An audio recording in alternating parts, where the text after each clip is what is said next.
Thank you for tuning in to the Black and Gold Hockey Podcast.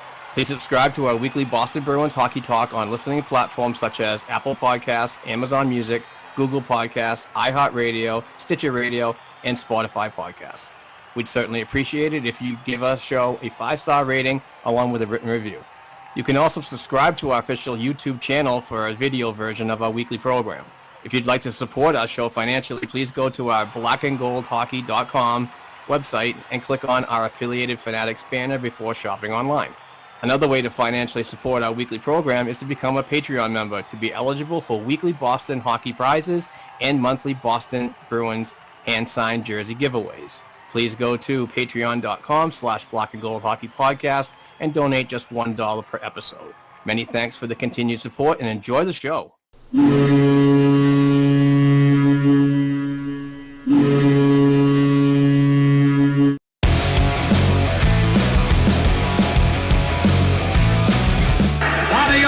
Behind the net to Sanderson, Orr! Bobby Orr! Orr from the Boston Bruins! 30 seconds left in the period. The Bruins are shorthanded. Ray Bork. Ray Bork from the face-off circle to the right of Reggie Lemon. Fired it down and Whitmore blew it. Did he ever? To Bergeron, the drive, save, rebound, he's loose. Second kicks him loose. Bergeron scores! The Bruins goes on with the point of the dagger in their throats. They rip it out of Toronto's hands and kill the beast. The Boston Bruins have won it after being 3 down in the third.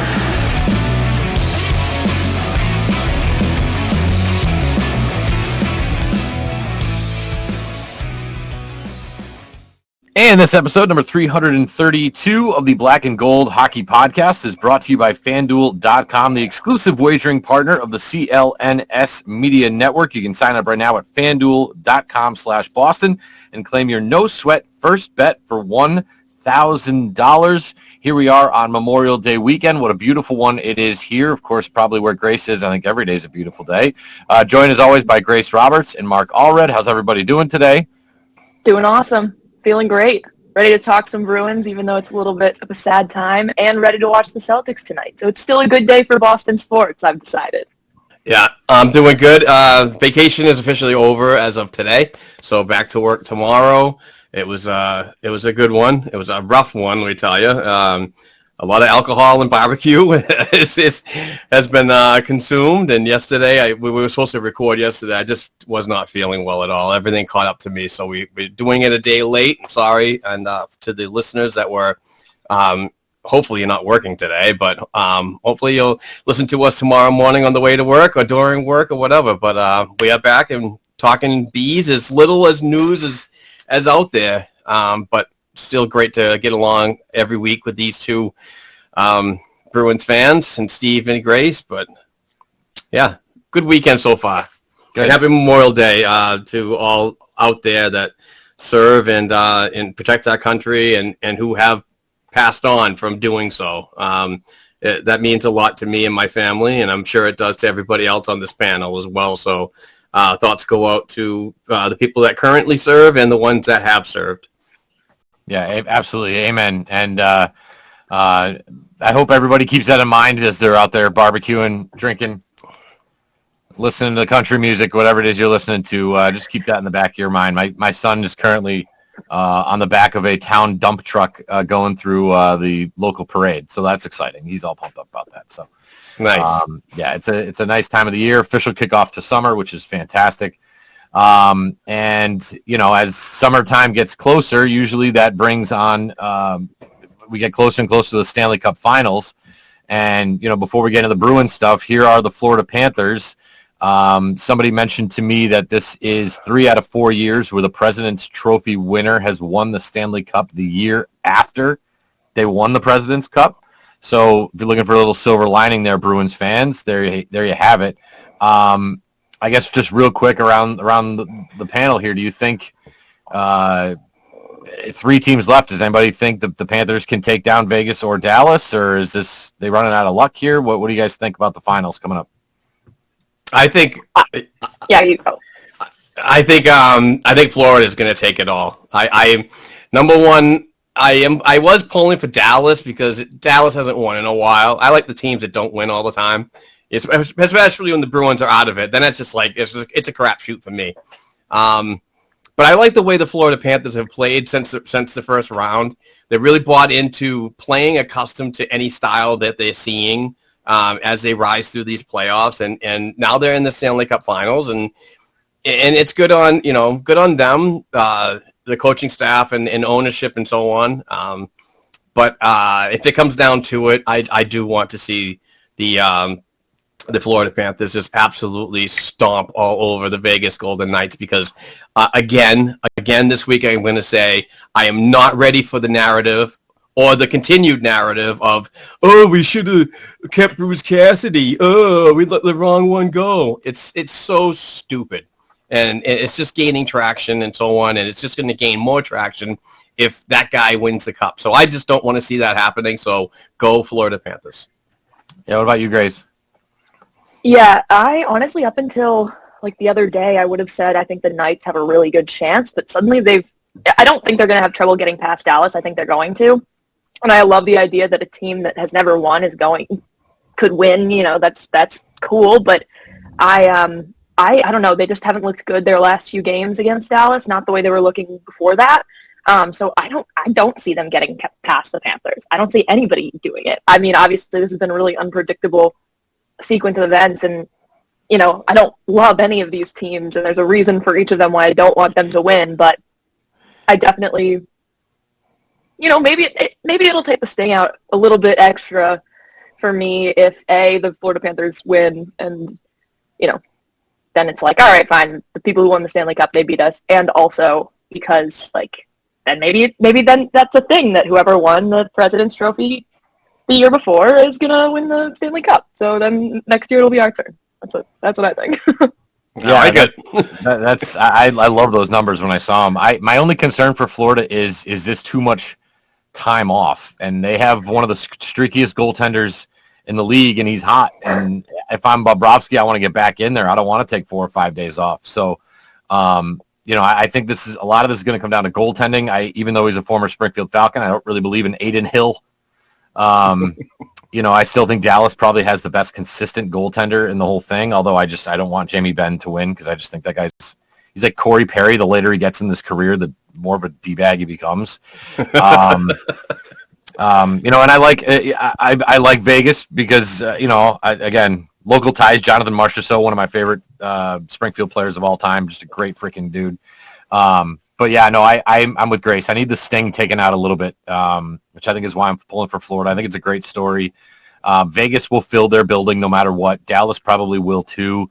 Let's turn Florida into a bit of a hockey market. I think that's good for business. I think that's good all around. I did post something which I found sort of interesting. I never put up polls because, quite frankly, nobody ever votes on them. It's like nothing worse than putting up a poll and not getting any votes. But I did put up one yesterday just randomly. I said, NHL Bruins fans, who would you rather see win the cup? Cassidy, the team that eliminated you, or Tyler Seguin? And in 407 votes, Cassidy with 37%, Florida with 34%, Seguin with 29%. So as somebody who doesn't do a lot of polling, that's damn close. So not a blowout here at all from Bruins Nation. A lot of them are rooting for Cassidy. I think Cassidy's one of those really likable coaches. And, I feel like it's okay to say it was his time for that divorce, but at the same time, still like the guy. Do you know what I'm saying? So I think there's a lot of that there with Cassidy. I think Florida, when they beat you, they're an easy team to hate. So I think that's a lot of reason why Bruins fans might not have gone to Florida. But either way, Game 6 tonight between the Knights and the Stars, 8 o'clock. A little warm-up before we watch Grace's Celtics. Hopefully win by about 45 points tonight. Oh, yeah. We got that to look forward to. Some other things here in the news. Bruins GM Don Sweeney named the finalist for the 2022-23 Jim Gregory General Manager of the Year Award. Obviously, based on the way that the season ended, Grace, do you think that he deserves that award?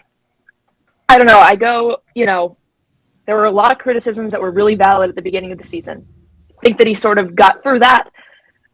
And I think that the trades made at the deadline were crazy productive, exactly what we needed, and we gave up relatively little, at least in the immediate future, what we thought was going to be a Stanley Cup run. We felt confident that these were the players who were going to help us. And to be fair, it was the people who had been on the team before that I really blame in large part for most of the loss. I obviously think that adding Bertuzzi, seeing a value in him that clearly wasn't being appreciated elsewhere, being able to swing Orlov and Hathaway. They were great moves. Clearly they didn't. I don't even want to say that they weren't enough, because I don't think it was that they weren't enough. I think they were exactly what we needed, and they were super helpful. But I think that other issues arose that had nothing to do with Sweeney at all, and were more Montgomery. But so I don't know. I think he does. I get it. I don't know if he necessarily. I don't know. I'm kind of torn. I think he deserves it, but I also wouldn't be surprised if he doesn't win, just because the way the season sort of ended makes it seem like maybe things weren't so great after all. What about you, Mark? What do you think? I think he deserves it. It's a regular season award, and what he did during the offseason to bring in a guy like Pavel Zacha, which wasn't a grand freaking move from many Bruins fans. It was more of a lateral, trading Eric Haller 1-for-1 and so on. And I'm not saying that was the move that made him GM, but it was just how the team and how he organized everything moving forward, from having McAvoy out and Grzelcyk out, and just to really start this year off on the highest note that this NHL franchise has ever seen, speaks volumes. But it turned up to 11, 12, and 13 on the volume meter when the trade deadline came, because we all know as Boston Bruins fans and longtime, Sweeney apologists, if you will, he's never made a move like this before. So this was management and ownership really seeing what they could have and what they have had in the regular season and what could happen in the postseason. Obviously, a first round exit isn't ideal, but still, everything that he's done during this year to go all in, I think that he's the type of GM that deserves an award like this. And that's not my Boston bias either. There are other GMs that were nominated that are probably worth more, but I don't see them making the moves to make this team successful or be successful in the postseason like the other two did. In the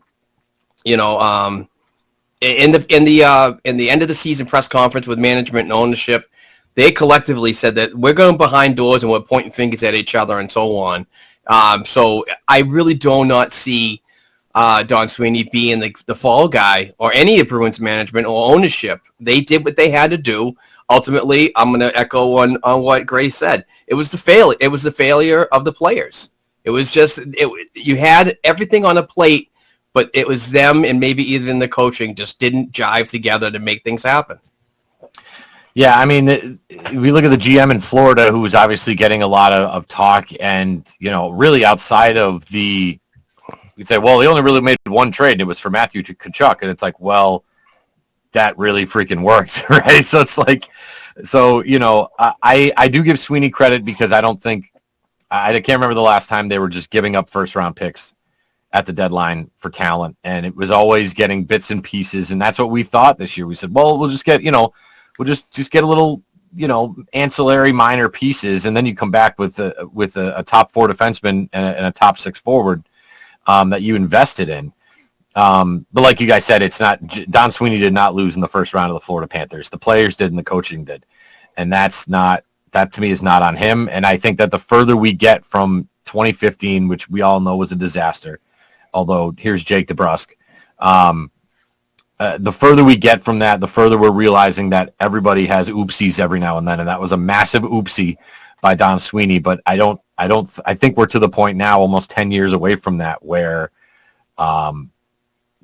it's time to recognize that he's a pretty damn good GM from what we're seeing. Yeah. So, and even in 2015, it was not a complete loss of the draft. The second through seventh round was still successful. I mean, you lost out on Jesse Gabriel, who had a really bad attitude and just was not made to be a pro hockey player, and Jacob Forsbacher Carlson, who was at BU for a little while, was supposed to go to Providence, and then went over to Europe to be with his father because I guess his father's really sick and possibly on his deathbed at that particular time. I'm not sure about the updates now, but I mean, Brandon Carlo came out of that draft. Jeremy Lozon came out of that draft. Dan Vladar came out of that draft. So, I mean, it wasn't a complete failure. It was just that particular first round and two of those picks. I think I do like Jacob Zboril. I just don't think he panned out to where he was supposed to be projected as a first round selection. But Jake DeBrusk, I think, after the little speed bump between him and the coach or whatever his situation, I think that once that got ironed out, I think we're seeing what we all thought of Jake DeBrusk when he first got drafted right out of the WHL. Yeah, no, I totally agree, and so I think I think it's well deserved. Whether or not he wins it is another question, but having his name as a top 3 finalist, I think is pretty well worth it. And sort of moving on here, as we talked about, now they don't really have a lot of draft picks. I think they have a pick in the first 2 rounds. We look at Bruins prospect Matthias Mantekivi. Is that how you say that, Mark? Boom! Get it? Boom! Drop that mic, my man. The guy gets it again. That's awesome. Everybody I talk to cannot figure out some of these European freaking, and I'm not one for words. Trust me, I'm not one to get out the words very well. But well done, sir. Well, I try to get the Latvians right because they get really pissed if you get them wrong. So he's actually Finnish. Oh, I thought he was in Latvia. Anyway. Sorry. You had it. You had it, and you ruined it. I did. I'm not even saying it again the rest of the podcast either. He's drop a Greg Zanin. Yeah, well, I mean, I avoided the Greg Zanin talk. We were talking trade deadline just for you, Mark. You brought him up, not me. He's got a deadline of June 1st to be signed. I think personally, you have to sign a guy like this strictly because you don't have any draft picks. And I think that you need as many of these young prospects as you can get because the prospect pool isn't necessarily dry, but the drafting well is pretty dry. So what are your guys' thoughts on a player like this that you have the rights to? And I believe he's going to UMass next season. Is that correct? No. Am I thinking of a Latvian guy? Is that my problem? Yeah, Dan's Luckmelis. That's the guy I'm thinking of. Okay. Yeah. Dear God, I'm not even trying that one again. So what do we do here with Matthias Mantekivi? Grace, you want this one? Yeah, I mean, I think Steve's right. I think there's no we have so few options, and it's so limited in what we can do and make happen in terms of younger players that we sort of have to, I think. And I don't know, I'm sort of the opinion, an optimist at heart, that you really don't know how a player is going to turn out or exactly how, a player is going to end up performing when they're actually in the league. So, I mean, it's not, you're right, it's not a first-round draft pick. It's not Connor Bedard. It's not Fantilli, but it's at least something that has potential, and that I think that if you bring into the system early, if you can get somebody who will really buy into it and will work hard to, I think it adds a little chip on your shoulder if you think that you have to fight for your spot and you have to earn it. So I think that it just with any prospect, there's an opportunity for a lot of growth. And I think that with no other options, I don't think there's any room to be really critical of, picking anybody up like that. Yeah. Yeah. And so he's been playing for the Ives League over in the Liga, Finnish League. And has done well the past couple seasons. Every year he seems to progress a little higher and higher, gaining more respect overseas. And he wants to be a Boston Bruin. He wants to be in the organization somewhere. He's not just throwing out there, I'm going to go to the NHL or bust. He wants to be a part of the Providence Bruins, and he wants to be a part of the developmental process in his first year of pro hockey. But that comes down to the logistics with the Boston Bruins and where they see him in a future lineup and so on.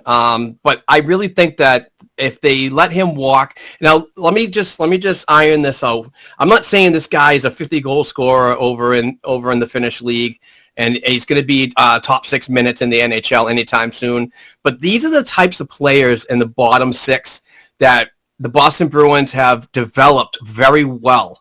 And when they develop them very well, they also come at a very cheap value. So, and I'm not saying he's a cheap player either, but what I'm saying is you, and like Steve mentioned, we don't have a first and second round pick this year. We don't have the first, second, or third round pick next year. So it's going to be some very lean years when you're trying to add depth to the organization, regardless of where they're currently playing in the world. But Matias Mantzoukivi is a type of player that can be that bottom 6 guy. He's got some offensive capabilities. He's a good puck tracker, good along the boards, gets in the dirty areas, but it's still going to take him a little bit of time to adjust to the North American game, much like Fabian Lysell did. Everybody had this kid in the lineup day one last year, and they were frustrated when they see his numbers and he's not getting in. Well, I'm sorry, but Fabian Lysell needs to work on his two-way game. His defensive game needs work. When he has the puck, he is very good. But Mantzoukivi is the type of player that can come in and just offer you the break glass in case of emergency, a two-way deal. He's probably not going to get any pro games anytime soon, but still, you have him in the depth.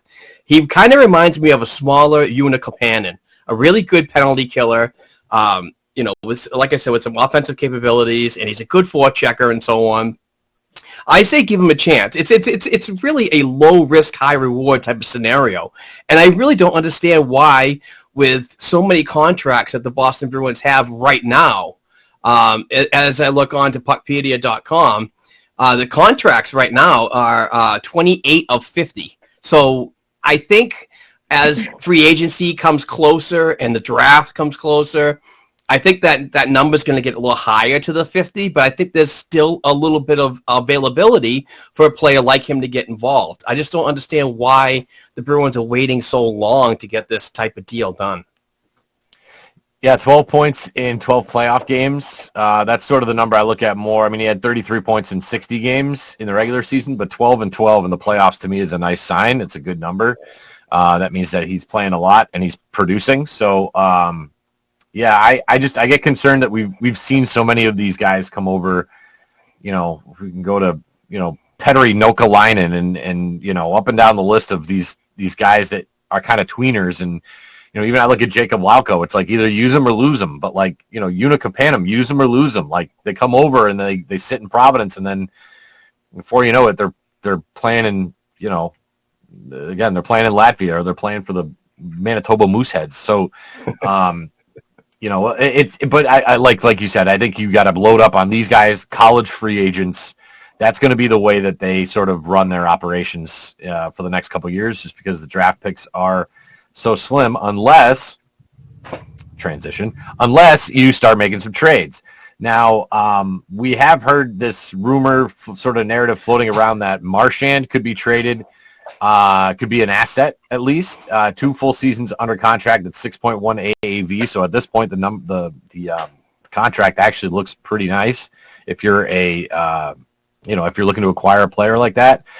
Personally, I think that guy is too much of a staple here, and I think that there are too many other guys that could be moved. Your Taylor Halls, your Linus Ullmarks. I think that there's a small core here that you don't move, and I think that he's sort of one of those.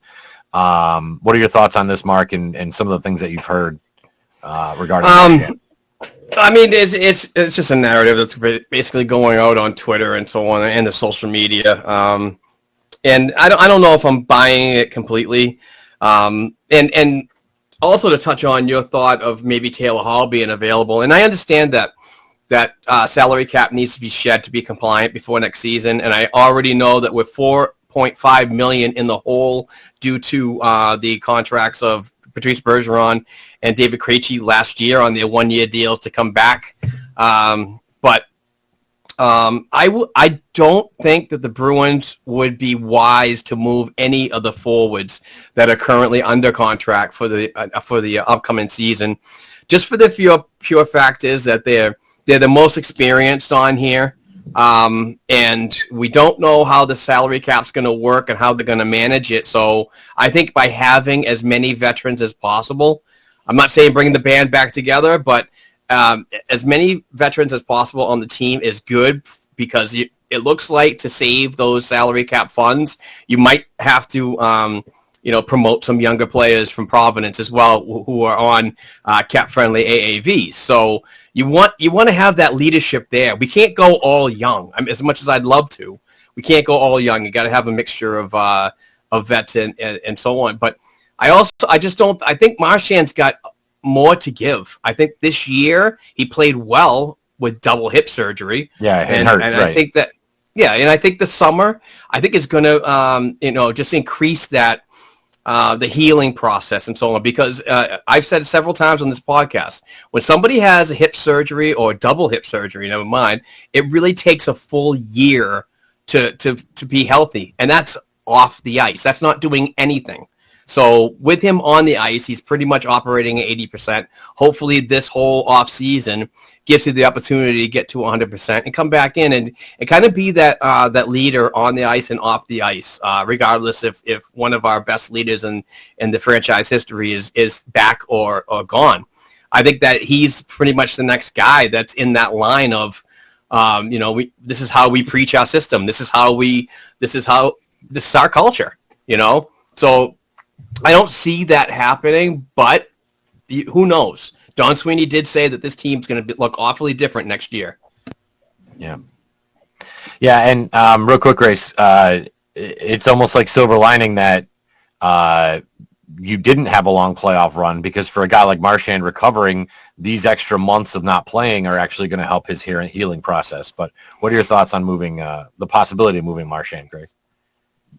Yeah, I don't see it. I just don't see that ever happening. I don't think he's a guy that anybody would want to use as a piece when you have other options available. Just because, I agree completely. I think especially, it's true if Bergeron doesn't come back, because I agree with Mark. I think that if you had asked me, however many years ago it was now, 6, 5, when Charles left and then it came to, who's the next man up, I think it was pretty clear, like he wasn't ready to be a captain, at least at that level. He wasn't ready to be, where Bergeron was. But I think we've seen such a transformation of him as a player and as a person, and I think that now he really does exhibit, especially I think in the playoffs, he really exhibited those leadership qualities that are so valuable, and that I think probably a part of it is that he knows that Bergeron might be on his way out and that he's going to be the guy that people look to, and I do think that you're right. I think we didn't see his full abilities post-surgery. I mean, he came back even earlier than we thought. So already, you're thinking, he's putting a lot of strain on his body. And obviously, he's sort of had his up and down throughout the season. But I think in the playoffs, we started to really see that he is still great. He still has those abilities. He was one of the few players that I really think did everything that they could in the playoffs when it came down to it. And I know everybody's on about, that, breakaway that he missed or whatever. And yeah, okay. But I think that he did everything he could to drag this team, to the next round, and just fell a little short. But I don't see a world in which he moves. I mean, let's be realistic. But, I don't know, crazier things have happened, but I don't see it happening. Well, I mean, if somebody's going to throw a whole bunch of first round picks at you, you think about it. But I mean, I don't. You're talking about I think if you make that move, you're talking about a pretty sizable reset on your front end and on your leadership, and those are two things that are kind of tricky to tricky to flip the switch like that. So we do have some other possible trade chatter going on, but first I want to tell you about our good friends at FanDuel.com. Make a fast break to FanDuel during the NBA playoffs, because right now new customers can get a no-sweat first bet up to $1,000. That's $1,000 back in bonus bets if your first bet doesn't win. I'll tell you, I love all these different bonuses and quirks that they give you. Every time I open the app, I got a little notification that's like, hey, we're going to match your offer. And if you lose, that's okay. We're going to give you a kickback. And it's so nice to lose their money rather than lose my own because I'm terrible at gambling. However, tonight, big one between the Celtics and the Heat. I'm going to take the Celtics minus 7.5 because I think they are going to absolutely blow doors. And I'm also going to take the over at minus 204 because, again, if they're blowing doors, they might score 130 points tonight. But, Grace, what about you? I know you love the Celtics. Yeah, I mean, you don't have to. I'm feeling great. I feel phenomenal. This is the best I've felt in weeks. I think the Celtics are going to absolutely beat down the Heat, knock on wood. But I'm feeling confident. I'd take that bet any day of the week. I refuse to bet on the Celtics, though, because every time I did that, they absolutely lost. So I'm not going to do that again because then it would be my fault. Take the Heat. Take the Heat. See, that's what I sometimes do. But, no, I cannot wait to watch. So anybody who's following me along on Twitter will see me freaking out the whole time. But hey, I'd bet on the boys. I really would. I have faith in them. So what can I say? Mark, you got any golf you're looking at this week? Or next Absolutely. Week? Starting on Thursday, the 1st of June, the PGA is at the Memorial Tournament at Muirfield Village Golf Club. $20 million purse on that. And, of course, I'm going to get involved. And also any of the NHL playoff hockey that's on this week, I'm going to get on. Not doing very well with the bets, so kind of need a turnaround here on the FanDuel account. Agree. I do as well. So that's what I'm hoping for tonight. There's no better way, either way, to place your bet on all the playoff action than America's #1 sports book. Visit FanDuel.com/Boston. Get a no-sweat first bet up to $1,000. It's FanDuel.com/Boston. FanDuel, official sports betting partner of the NBA. Must be 21 in select states. First online real money wager only. $10 deposit required. Refund issued as non-withdrawable bonus bets that expire in 14 days. Restrictions apply. See full terms at FanDuel.com/sportsbook. FanDuel is offering online sports wagering in Kansas under an agreement with the Kansas Star Casino LLC. If you have a gambling problem, plenty of help all over the country. You can call 1-800-GAMBLER or visit FanDuel.com/RG in Colorado, Iowa, Michigan, New Jersey, Ohio, Pennsylvania, Illinois, Tennessee, and Virginia. 1-800-NEXT-STEP or text NEXT STEP to 53342 if you live in Arizona. 1-888-789-7777 or visit ccpg.org/chat in the great state of Connecticut. Great state. Sure. 1-800-9-WITH-IT in Indiana. 1-800-522-4700 or visit ksgamblinghelp.com in Kansas. 1-877-770-STOP in Louisiana. GamblingHelplineMA.org. GamblingHelplineMA.org or call 800-327-5050 for 24/7 support here in the great state of Massachusetts. And you can visit mdgamblinghelp.org in Maryland, 1-877-8-HOPE-NY or text HOPE-NY to 467-369 in New York. And if you are in Wyoming, 1-800-522-4700 or visit 1-800-gambler.net. You can do that in the state of West Virginia as well. So big thank you to our friends at FanDuel. And also we have some great sponsors at Action Electronics as well. For over 30 years, Action Electronics, a Walpole, Mass company, has been the leading source of value-added, time-saving supply chain solutions. You can visit them online at actionelectronics.com. You can give them a call as well at 508-668-3131 and follow the company's social media accounts. On Facebook, they're at Action Electronics. Twitter, AE Supply Chain, or Instagram, they're at actionelectronics.com. But we all know how it works. You just put into Google Action Electronics and everything will pop right up there for you, as including their YouTube channel, which is at Action Electronics TV. So big thanks to that wonderful local company, Action Electronics, for the support. And as always, FanDuel as well. So we got through it. We did it. Oh, yeah. I want to talk about, Mark, you mentioned briefly there for a second, getting the band back together. Player who just finished up getting a gold medal for Canada at the World Championships, a man that some call Milan Lucic. Well, I don't know. What are your thoughts, Grace? You want Milan Lucic back playing on that fourth line or what? Milan Lucic. I know that is just the talk that won't die. It really won't. No, I don't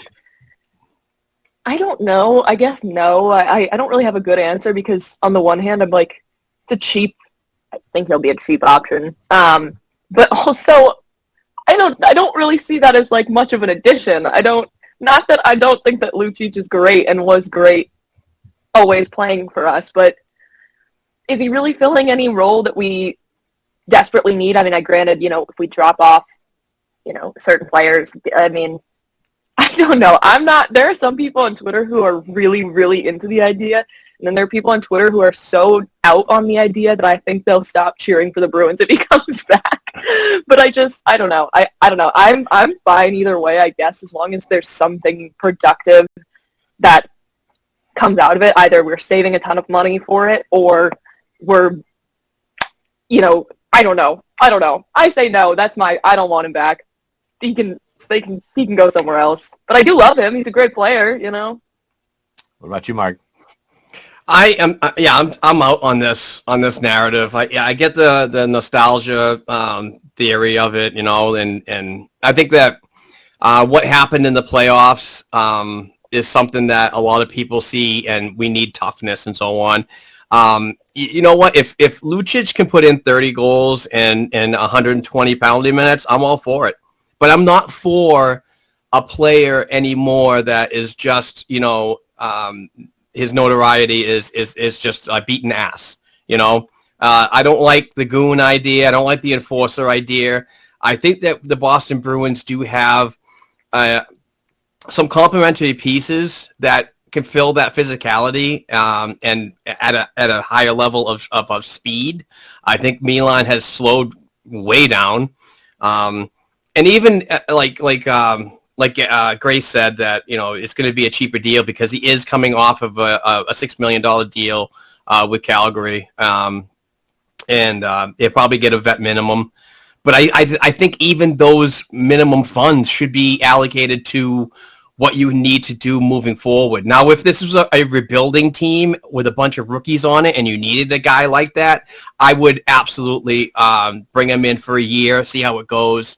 But this is a team that has 7 forwards already locked up into next year and a laundry list of players that need to be negotiated with. Either it's a unrestricted free agent or a restricted free agent. And I don't think the idea of bringing him back is great. I just think he's slower, he's older, and so on. And I get the whole. We're not getting the first 4 years of Milan Lucic back, folks. Just forget that. And the last 4 years in Boston were one of the reasons why he was moved, because he was just his production was going down. So it was a good time for him to move. I just don't see a fit here, to be honest with you. And I'm not one that's going to be like, well, he beats ass. That's just not enough for me. I mean, back 20 years ago, I would have been that guy. I said, yeah, let's get him. He'd play 5 minutes on the ice and just kick shit out of everybody. That's great. But no, I want tougher players to be, multi-skilled in other areas, like speed and skill. You could shoot the puck and so on. I know Milan's got a decent shot, but it's just a bad idea in my opinion. I don't see it happening. My fear with bringing him in is that you are taking roster spots away from younger players. So, I would rather see Jacob Lauko there because he's younger, faster, has more potential. It would suit him better for 3-4 years down the road. I mean, again, 7 goals, 12 assists last year for Lucic. I love the nostalgic thing. If he agrees that he's only going to play 25, 30 games and play spotty minutes, maybe I consider it. However, there is something I find borderline arousing about the idea of Hathaway, Beecher, Milan Lucic as your fourth line. Talk about USDA certified lean beef. That is what you'd have on that fourth line. Nobody would even think about doing anything stupid on the ice if you had those 3 out there. So right, there's the part about it like that gets you excited, but in the reality, you're taking away funds, like you said, Mark, and chances are you're taking a roster spot away from a younger player like Lauko, who quite honestly deserves it. And if he doesn't, imagine how pissed off Lauko. I mean, Lauko is already pissed off this year. Imagine if you're like, hey, Jacob, sorry, we're filling your roster spot with a 34-year-old Milan Lucic. He'd be pissed. He'd want to trade. He'd want to get out of here, and I can't say I'd blame him. Grace, anything else on Lucic? No? No, I think that that's all fair. I also really like Jacob Lauko, so I would love to see him get the opportunity to sort of show his worth or continue to show his worth, because I think he has to a certain extent.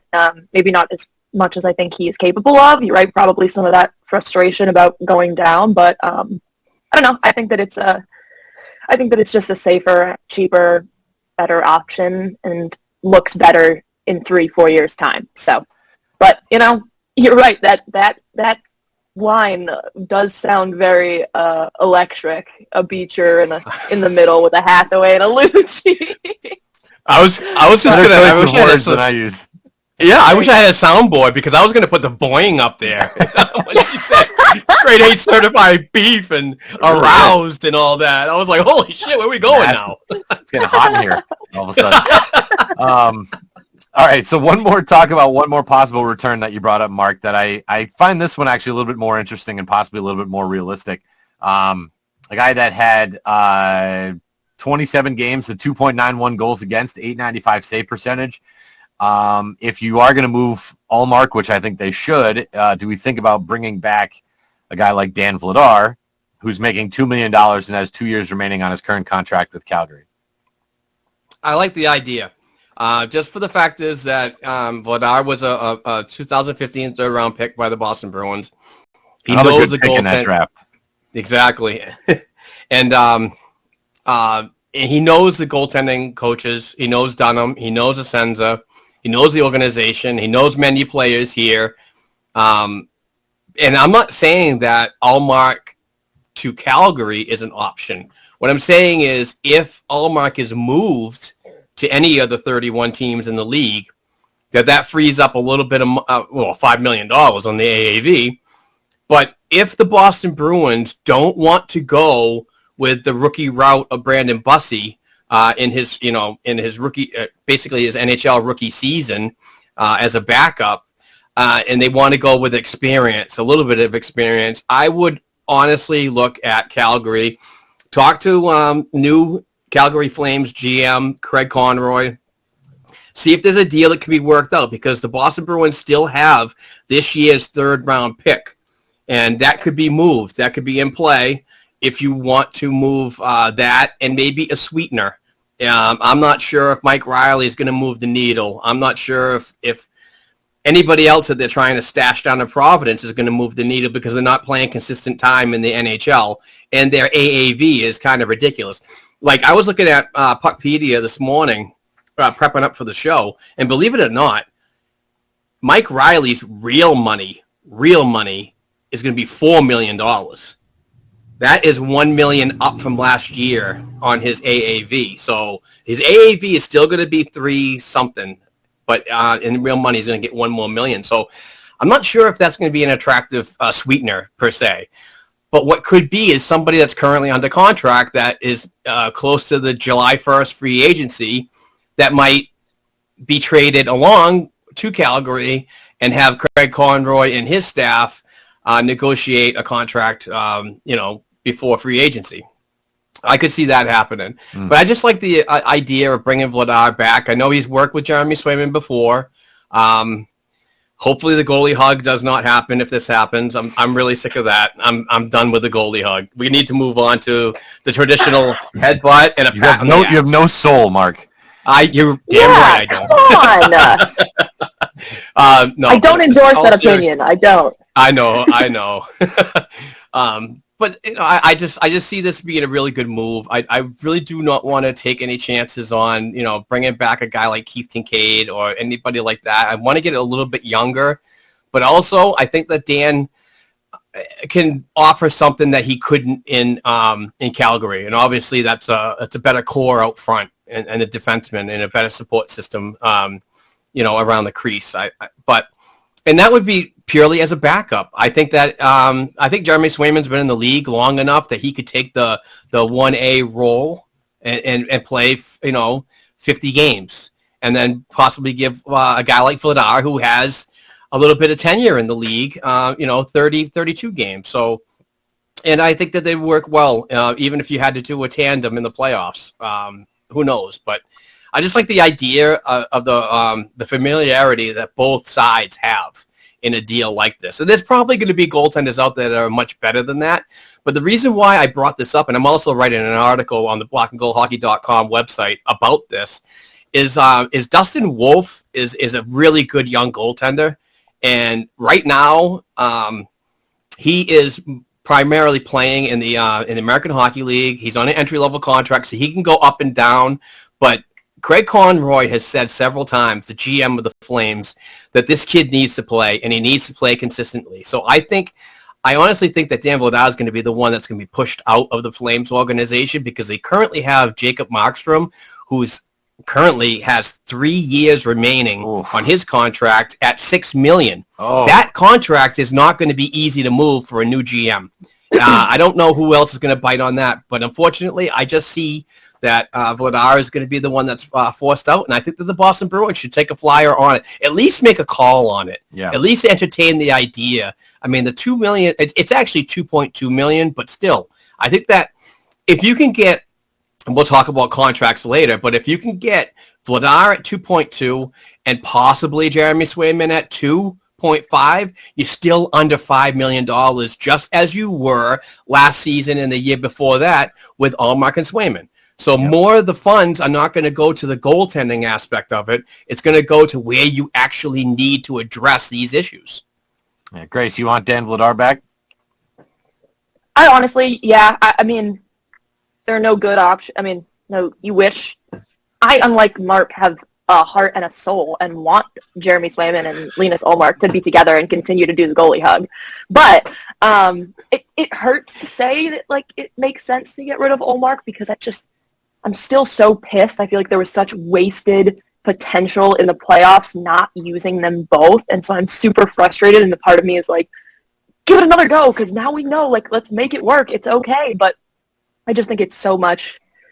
We need to make space. We need to make room. And Vladar is a fairly cheap option and is I think, a good option. And you're right. I think that Jeremy Swayman has earned that top spot. On any other team, he would have been if Linus Ullmark wasn't playing Vezina caliber hockey. I mean, so I'd be okay with it. I think it frees up space, gives us more breathing room where there's just none right now. So I'd be okay with it. I don't want to get crucified by people on Twitter for saying that we should get rid of Linus Ullmark. It's going to hurt no matter what. We're getting rid of people we like. And I just think that's probably a good option.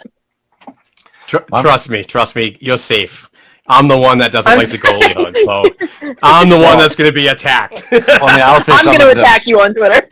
Yeah, I mean, for one, I'm good on Linus Ullmark. They trade him tomorrow. I won't bat an eye because of the contract and because of the lack of proven playoff success, which was my biggest worry coming into the series too, and he still hasn't proven it. I will also say, I like the goalie hug and I want the goalie hug because that means that the goalies are happy. And if we know anything about, with all due respect, Grace, this new generation of young person, if they're not happy and if you're mean to them and you're not treating them with kid gloves, Jason Tatum and Jaylen Brown, then they get pissy. They get pissy. And what happened? Why did Bruce Cassidy leave? Because he was mean to Jakey DeBrusk and because he was mean to Brandon Carlo, and they were so mean. And with that in mind, Swayman clearly has something here with Ullmark. It's not just that they play together. They're buddies. They're pals. And you're going to strip Jeremy Swayman of his best friend. So let's bring in a guy that he does know that he is. First of all, let's ask little Jeremy. Jeremy, are you friends with Dan? Can you guys get along? Let's ask him first because we got to get the emotional side of it. If it's something that Swayman is okay with, I think that's good because I think that kind of chemistry in the locker room and off the ice is important. And if this is a guy that Swayman is okay with, and again, I'm not even saying that Swayman is this emotional softball like some of the other guys might be, but you are stripping him of his best friend. So let's try to bring in somebody that maybe he's, can have a cohesion with. So maybe we do have goalie hugs because that's what Jeremy wants. Let's keep Jeremy happy. I don't know, but that is that. Again, I still think that's why Cassidy's gone. Is they had hurt feelings, and Grace, I do think that's why Joe Mazzulla is here, because if you get rid of Joe Mazzulla, then Tatum's going to be like, oh, that's my buddy Joe Mazzulla. Of course, now we're talking basketball, and Mark's just going to tune right out. So let's not do any more of that. So, Mark, you were talking about the AFP analytics, and they were giving specific contract projections for certain players. I talk about head going sideways. Math gives me an ice cream headache. But it did have some interesting numbers. Do you have a graphic for that, Mark, that you were going to put up? I do. Actually, I typed it up on Friday or Saturday or something like that. One of those days that I was inebriated. And did anyone double check your worth? This is what I came up with from the great folks at AFP Analytics. Go check them out, afpanalytics.com. So as of right now, they're projecting if unrestricted free agent forward Patrice Bergeron comes back on a 1-year deal, could get up to $2.5 million per season. UFA forward Tyler Bertuzzi, they're expecting him to get a 6-year deal, $5.2 million per. Nick Foligno, if he does return, he gets a 1-year, $1.1 million per. Garnet Hathaway is a UFA, and they're expecting him to get a 4-year, $2 million per contract. UFA forward David Krejci, 1 year at $1 million. UFA forward Tomas Nosek, a 2-year, $1.2 million. RFA forward Trent Frederick is a 3-year, $2.2 million. On the defense, it's UFA defenseman Connor Clifton, 2-year, $1.7 per. And UFA defenseman Dmitry Orlov. This one kind of blew my mind a little bit. A 5-year, $6.2 million per. And Jeremy Swayman is an RFA goaltender. They're expecting him to get a 2-year, $3.7 million per season. So out of those, I wanted to ask you guys, who do you want to come back with this with these salary cap constraints at these numbers? Because from what I can see right now, I mean, as much as I love Bergeron, if they're really projecting him to, I mean, he's also going to take a discount as well. I mean, these are just projections, of course, but I don't know, that $5.2 million per for Bertuzzi, Hathaway at 4 years. I like the Frederick deal. It's a 3-year, $2.2 million. Connor Clifton, I'm sorry. I don't see him coming back. Orlov at that number in term. I'm not sure if the Bruins can afford him. Jeremy Swayman, another one. I had him at $2 million, 2.5. These guys have him at 3.7. And another website, I'm not sure what the name was, had him at 4.7 million. So, which is crazy. But some thoughts on those numbers? I just wanted to throw it out there because I thought it was interesting. Go ahead, Grace. Yeah, I was gonna say that's an insane amount of money for Orlov. For all I care, he is not worth that to me. Honestly, he's worth so much less. And I don't mean that like he sucks and he's awful, because he's good, obviously. But his age, that amount of money, so not worth it to me.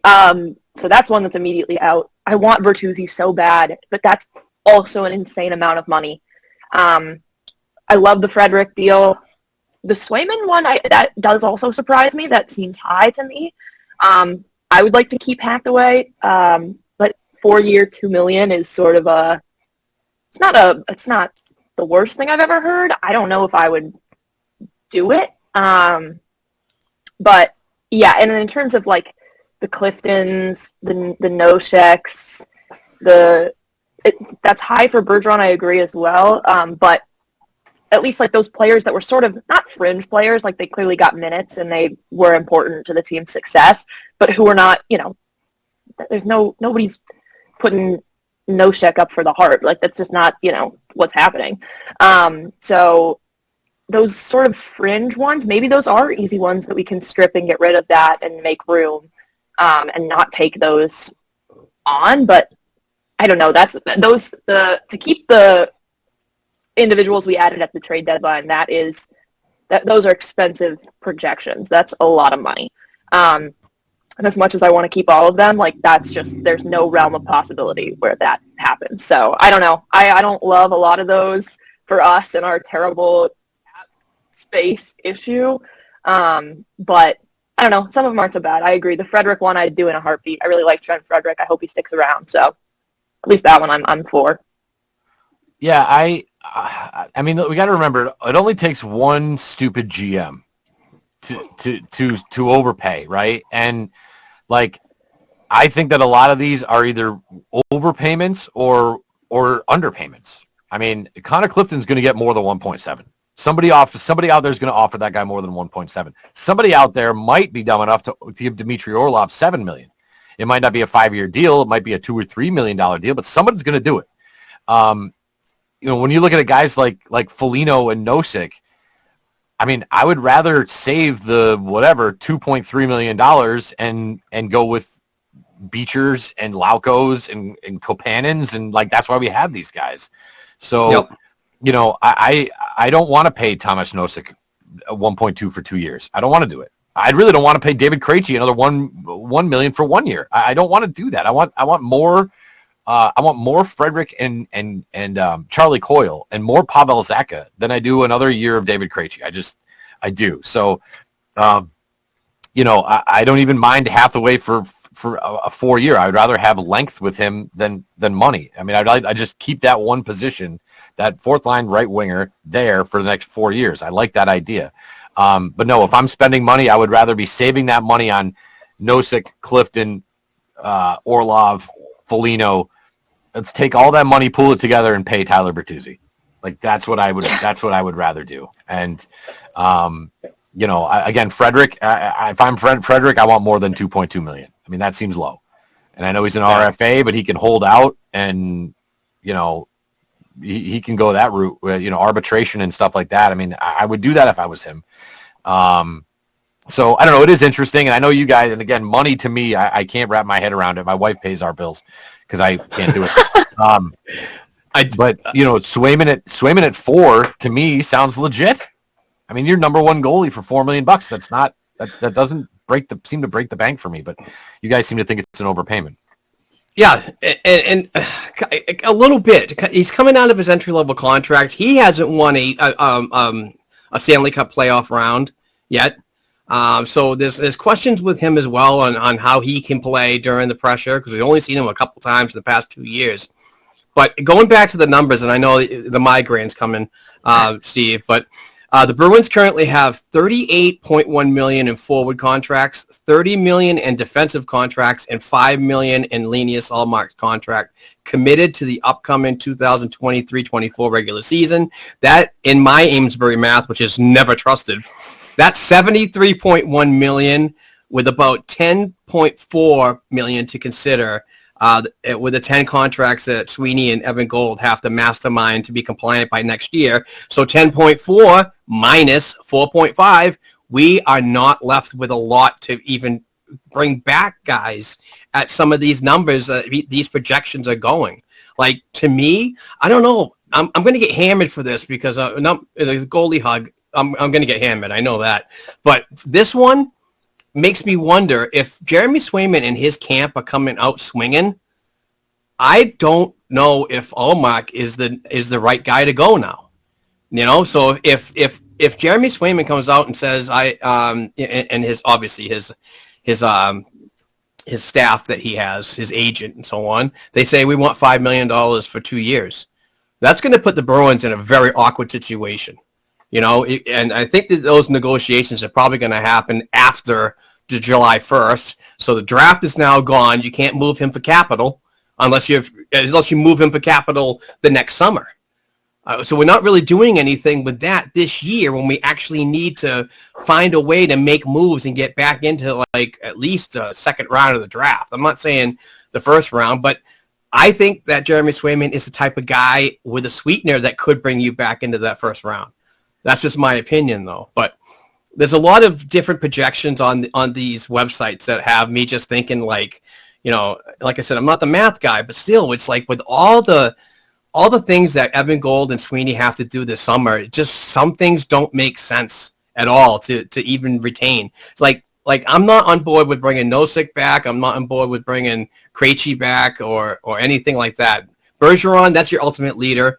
You know, that's your dying king right now. You have to do whatever you have to do to get him in there.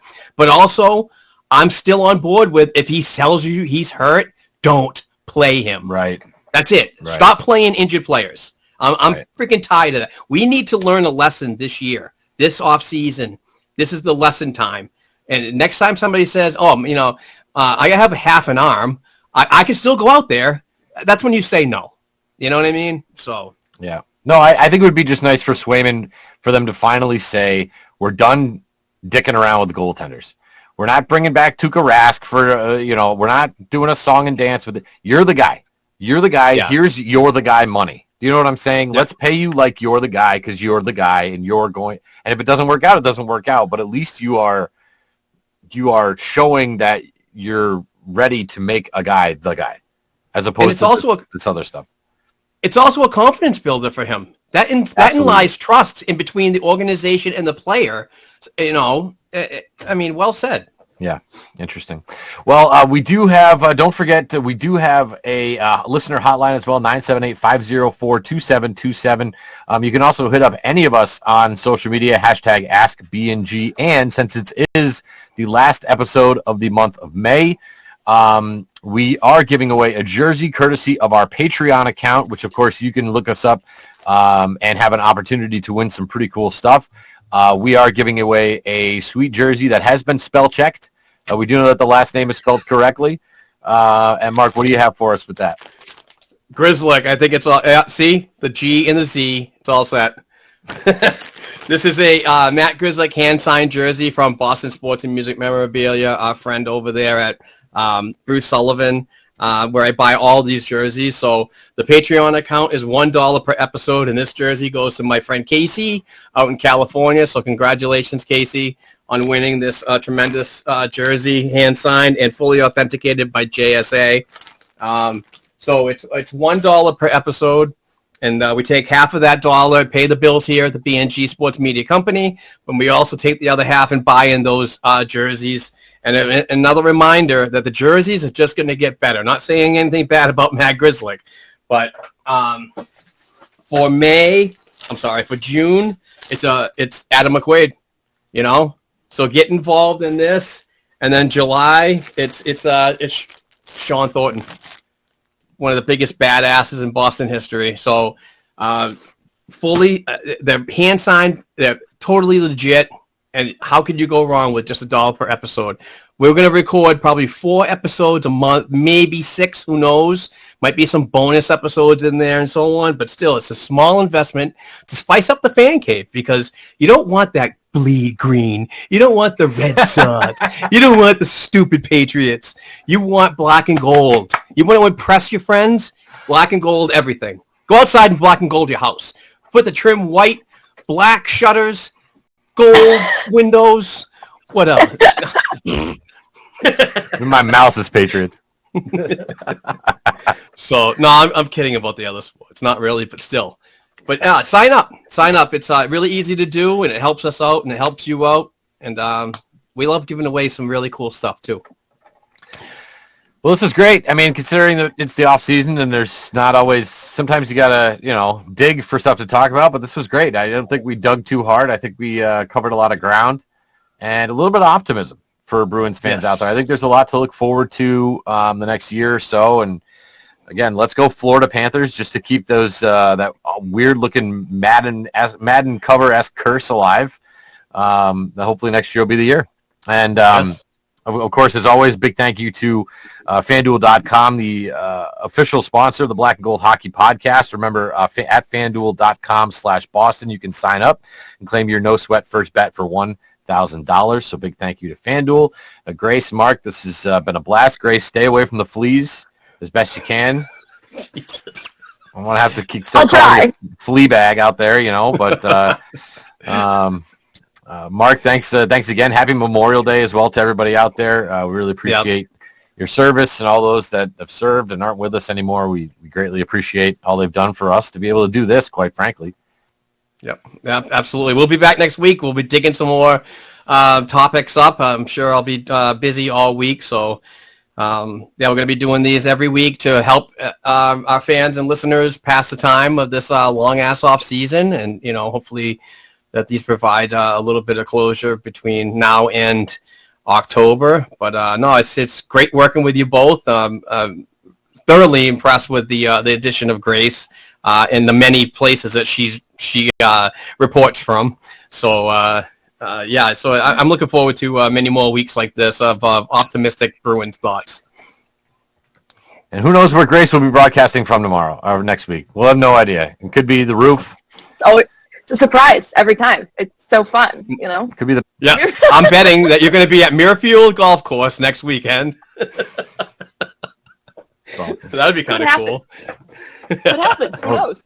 Well, thanks again to you both. Thanks for all the listeners. We really appreciate you, and we'll talk again next week.